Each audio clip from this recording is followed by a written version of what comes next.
Now see, in question number 5, we have to prove that the perpendicular at the point of contact to the tangent to a circle passes through center. We have to prove that कि जो हम perpendicular tangent से point of contact पे draw कर रहे हैं वो center से ही पास होती है. तो हम इससे assumption लेंगे, let the perpendicular at the point of contact to the tangent does not pass through a center. हम assume कर लेते हैं कि मान कि वो सेंटर से पास नहीं होती. तो देखिए फिगर में एक तो सेंटर से बनाई है मैंने और एक हमने कहा सेंटर से पास नहीं होती है. इसको हमने ओ डैश नाम दे दिया और इसको डैश डॉटेड लाइन से मैंने कनेक्ट किया ना. हम जो गिवन कंडीशन है उसके हिसाब से ये क्या कह रहे हैं कि वो सेंटर से पास नहीं होती है, फिर भी वो परपेंडिकुलर है पीटी के. ये पहला इक्वेशन हो गया given.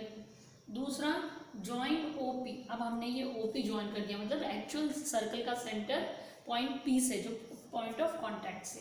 As OP is the radius है, तो हमने थ्योरम में पढ़ा है कि OP will be perpendicular to PT. Okay, नाम दे देते हैं, इसको नाम दे देते हैं टी. तो OP will be perpendicular to PT. यहाँ लिख देते हैं हमने जो प्रॉपर्टी पढ़ी है, radius is perpendicular to tangent at the point of contact. Point of contact पे जो रेडियस है वो परपेंडिकुलर होती है. अब फ्रॉम इक्वेशन 1 एंड 2, इसको हमने इक्वेशन 1 नाम दिया था, इसको हमने इक्वेशन 2 नाम दिया था.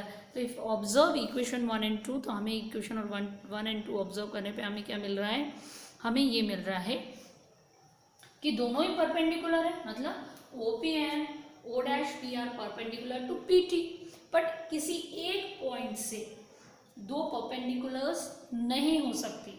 Okay, that is therefore OP and O dash P must coincide. ये तभी पॉसिबल है जब ये दोनों ओपी और ओ डैश पी कोइंसाइड करें, एक दूसरे पे ओवरलैप करें, लाई करें, या दे सेम ही हो. तो as only one perpendicular can be drawn from a point on a line. किसी एक पॉइंट से एक लाइन पे एक ही परपेंडिकुलर जा सकती है, दो नहीं. Hence perpendicular from the point of contact passes through the center. वो सेंटर से ही पास होती है, कोई अलग पॉइंट नहीं है. क्लियर?